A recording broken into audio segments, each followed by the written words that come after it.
төрөйа замны шидар даргаас нь 3 хүн асуулт байна. За нэгдүгээр хүн болгоны хүссэн ярьж байгаа энэ засгийн газрын бүтэц бүрэлдэхүүнийг маш цонхон байлгаж чиглэх асуулт байгаа тийм ээ. Тэгэд ер нь хэдүүлээ нэг нүгөө сайхан ярилцаад замны шидар дарга энэ засгийн газрын бүтцийг 23 сайдынхаа нэг нэгэн багасгамаар байгаа юм. Одоо сайд болохгүй бол ингээл амьсгалан давчтаал амин тасарчих гээд байгаа хүмүүс манай шинэ 126-д байхгүй бахаа гэж би итгэж байгаа. Тэгээ салбар дамжаад явж байгаа сайдныгаа ч гэсэн энэ удаас өнжүүлээсэй гэж хүсэж байна. Тэгээ энэ хамтарч намууд хэрвээ танаа засгийн газарт орох юм бол тэр намын дарга гэж хүн орж шадар сайт хийгээд байна шүү дээ. Тэр хүнийг тийг бодлогын яам хариуцламаар байгаа юм. Тэр хүн зөрөөс дахин тийм шинэ одоо албан тушаал гаргахгүйгээр бодлого эдийн засгийн хөгжлийн яам ч юм уу одоо ямар нэгэн тийм бодлогын яамыг хариуцуулж тэр хүмүүсийг ажилуулмаар байгаа. Та энэ дэр ер нь нэг ямар бодолтой байна? Энийг бас сонсъё. Хоёрдугаарт нь таныг их хурлын дарга байхад би нэг Улаанбаатар хотын засаглалын шинжилгээг хийх төлөвлөгөө саналаа оруулж танилцуулж ирсэн тийм ээ. Тэр мань одоо хот усны хууль болж батлагдаад сая 6 сарын 1-ээс хэрэгжих гэжсэн чинь манай нөгөө засгийн газар маань бас бэлтгэлээсээ хангаж чадахгүй байсараа сая жилээр хойшлчлаа. Та одоо засгийн газрын тэргүүн болох юм бол энэ хуулийг хэрэгжүүлэх бэлтгэлийг хангах чиглэлээр нэлийн эрчтэй ажилламаар байна. Яг үүнд бүтэн жил манай засгийн газрын ажил хариуцсан хүмүүс юу ч хийхгүй байсаар байгаад энэ хуулийг хойшлуулсан. Зарим хүмүүс бүр энийг хэрэгжүүлэхийг хүсэхгүй байгаа юм. Тийм учраас та одоо засгийн газрын тэргүүн болох юм бол энэ хот усны хуулийн хэрэгжилтийг яаж богино хугацаанд хангах чиглэлээр манлайлж ажиллах бас манд нэг хэлжүүлэх сайн байна гэж. За 3 дугаарт нь энэ орон сууцны үнийн өсөлт одоо дийлдэх байлаа. Залуу гэр бүл маань байртай болъё гэдэг хүсэл мөрөөдөл бүр замхар тийшээ хандж байна. 4-6 хувийн хүүтэй орон сууцны ипотекийн зээл гаргаад байдаг. Эсвэргээр нэг барилгын компаниуд маань үнэ ерөөсө болгож өгөхгүй. Магадгүй үнэ өсөж байгаа бах. Нэг ийм критерий тавил яасан. Та мэдээж Монгол банкнд ажиллаж ирсэн хүн. Засгийн газраас тодорхой хэмжээний мэдрэг капиталын үнийн бодит үнийг гаргаад үүнээс доош орон сууцуудыг л төрийн ипотекийн зээлэнд хамруулна гэхгүй бол одоо бүх зээл чинь нэг тансаг хэрэглэлээр явдсан. Нөгөө залуу гэр бүлийн авах гэж байгаа ипотекийн зээл маань өөр хүнд очиод өөр тийш яваад байна. Тэг хөлцөйг болж байгаа юм. Үн нэмэх тусмаа.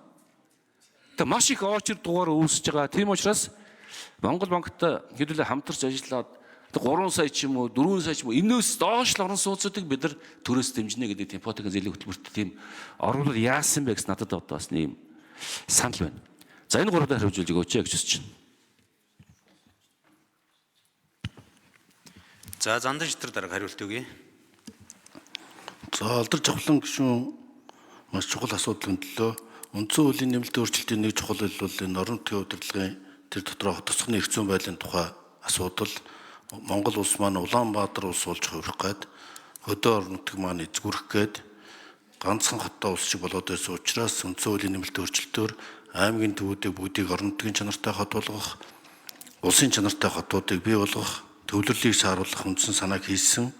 Тэгэхээр энэ хууль маань бол одоо тууштай хэрэгжүүлэхийн төлөө олон улсын Citizen гэдэг энэ агуулгатай хот төлөвлөлтийн энэ цоошин соёл хандлагыг төлөвшүүлэхэд нэлээд соён гэгээр л яаж нэлээд шийдэл хэрэгтэй юм бэлээ. Бид нүүдэлж ардман учраас хот байгуулалтын энэ туршлага дутмаг. Социализм үеийн хот байгуулалт бол төлөвлөлтөөр байгуулагдсан учраас энэ доороос санаачлагаар хот байгуулгаж идэг юм туршлагагүй учраас дүүргүүд хот болж хувирахаас ихсүүлээд ийм соёлын чиг хандлагын өөрчлөлтийг тэгээд төвлөрийг сааруулж эрх мэдлийг хотдоо орон нутгатаа шилжүүлж иж энэ бодлого тодорхой шийдэгдэн. Үндсэн хуулийн 53-2-т нэг юм заалт байдаг юм. Ер нь сум дүүрэг нийслэл бол эдийн засгийн нийгмийн эдийн засгийн зохицлбор бон гэсэн. Энийг бол corporate body буюу одоо корпорацийн шин чанартай эдийн засгийн нэгж гэсэн агуулгыг чимэдгөө бол бас арай буруу орчуулсан юм. Зохицлбор гэдээ орчуулсан юм а гэж хэлж ирсэн. Тэгэхээр энэ өөрөө эдийн засгийн үед бие дааж авчих чадвартай одоо сумын төвч гэсэн суурин хот болж өгчих ёстой. Аймгийн төв хот болж өгчих ёстой. Энэ өөрөө корпоративны шин чанартай, корпорацийн шин чанартай татвар орлогоор өөрөө бүрдүүлдэг хүн амынхаа 50 амьдрах нөхцөлийг хангадаг юм цогц нэг реформ хийчих, хотын талаар нэг цогц реформ хийчих юм шаардлага. Энэ одоо зохицоор хэрэгжүүлэхэд одоо манай алдарч авлан гишүүн бол олон санаачлал гаргаж ирсэн. Энийг бол дэмжиж хамтарч ажиллах болцоотой. За орон сууцны санхүүжилтийн арга хэмжээний хувьд бол би орон сууцны банк байгуулах ийм хөтөлбөрийг боловсруулсан байна. Орон сууцны банк гэдэг маань нийлүүлэлт талаасаа дэмждэг тэр бага үнэтэй цөөхөн квадрат метрт орон сууцыг үйлдвэрлэх талаас нь нийлүүлэлт талаасаа эрэлт талаасаа тэр багш эмчнэр одоо найдвартай доктортой орлоготой тэр эрэлтийг хангадаг. Энэ бол Солонгосын их сайн жишээ загвар юм байлээ. Ингэхгүй бол манайхын чөлөө зарчмаараа явахаар одоо энэ тансаг гэдэг юм орон сууцнууд ер нь орон сууцны нийлүүлэлт үнийн өсөлт энэ бүх байдал бол энэ замраагүй яваа нь бол өөрөө л бас манай орлогын хэд ялгаатай байдлын олон зөрчлийн нэг их сурвалж тэр эрэлт нийлүүлэлт бол нэг бодлого болж хэрэгжих хэрэгтэй. Ипотекийн банк, ипотекийн зээл, за орон сууц барилгын корпорацийн санхүүжилт одоо барилгынхны асуудлыг ч гэсэн яриад байгаа нөгөө барилгын ажилтай байх асуудлууд энэ бүхнийг нэгдсэн бодлого төлөвлөгөөр хэрэгжүүлэх болцоотой. Одоо энэ барилгын компаниуд ажилгүй очлоо сэлбэдэд гэдэг байгаа чинь санхүүжилтээр нэгдсэн журмаар шийдвэрлэх болцоотой. Ийм учраас энэ орон сууцны санхүүжилтийн корпорацийг орон сууцны жуултын банк болгож тэгээд тэр корпорацтаа уялдуулах замаар хөрөнгө их үүсвэрийн баталгаа гаргадаг. Өөрөө орон сууцч ирээдүйн хөрөнгө болдог, ассет болдог, энийг эргэлтэнд оруулдаг, бонд гаргадаг. Ингээ энэ замаараа бол гэр ороллогч, орон сууцжуулах, хөдөө орон нутагт ч гэсэн орон сууцжуулах ийм том хөдөлгөөнийг орон сууцжуулалтын банкны зарчмаар хэрэгжүүлж болно гэсэн би одоо өөрөө банкир байсан үний хувьд ийм ихтгэл өмшил байгаа. Энийг хэрэгжүүлэхийг зорж байгаа маа.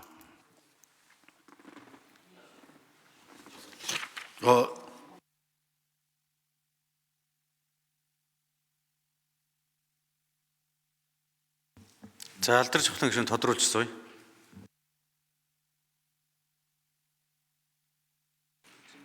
Миний эхнээс асуултад би ингэж асуугаад байгаа шүү дээ. Нөгөө хамтарч намууд одоо орж ирэх юм бол тэр намын дарга заавал шадар сайдын суудалд ингээд дэмий шахуу албан суудал гаргаж өгч яснаас бодлогын яам хариуцуулаад манлаж ажиллах боломжийг нь гаргаж өгвөл яасан бэ гэж нэгдүгээр. Хоёрдугаар засгийн газрынхаа бүтцийг жоохон хомоод сая ариун зөөн сайд дэд сайдын асуудал хөндөгдөх ёстой. Хэрэг бүтц сумэгдвол 20-30 сайдтай хэврэвэл дэд сайдын ерөөс хэрэг байхгүй. Тийм учраас энэ хамтрах засаг намууд дээр ямар одоо бодлогын арга хэмжээ авах юм бэ? Энэ дээр нэг санал хэлчихье. За зандан шитрэг дарга хариулт өгье.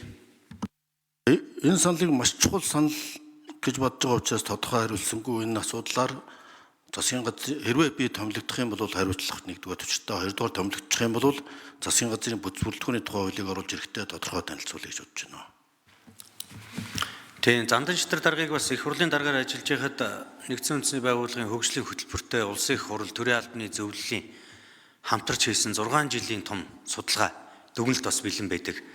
Алдарч авлан гишүүнд хариулахад ер нь одоо бол өнөөдөр Монголын төр өөрөө ард иргэдийн асуудал болчлоо гэдэг дүгнэлтийг бүх төвшөнд л одоо хүн болгон л хийж шүү дээ. Улс төрчид хийж гин, улс төрийн намууд хийж гин, ард иргэд хийж гин. Төр цомхон чадварлаг, илүү бүтээмжтэй байх ёстой. Төр өөрөө бага зардалтай байх ёстой. Төр өөрөө аж ахуй үйлдвэрлэл, үйлчилгээний ажлаас хол байх ёстой. Ард иргэдэд одоо ажлын байр, орлого олох тэр боломжийг төр өөрөө бүрдүүлж өгөх ёстой. Өмнөр нь орж булааж хийдэггүй байх ёстой гэдэг олон асуудал энд хөндөгдөд байна. Тэгэхээр яг энэ судалгааны дүгнэлтээр зандан шитрэг дарга маргааш бүтэц бүрэлдэхүүний хуулийн төсөл орж ирэхдээ ер нь бол бүтцийн илүү цомхон чадварлаг байх, магадгүй төрийн одоо дахин инженерчлэлийн санаачлагыг гаргаж оруулж ирэх. Ахаад таны хэлж байгаа одоо захим үйлчилгээ төрийн үйл ажиллагаанд нэвтрэх тусам төрийн процесс нь илүү цөөхөн болох ёстой. Олон шат дамжлагтай байдгүй байх гэдэг дээр бас анхаарах ёстой. Ахаад одоо энэ яам, агентлаг, орон нутгийн төвшөнд давхардсан бүтцүүд байж идэг тийм ээ.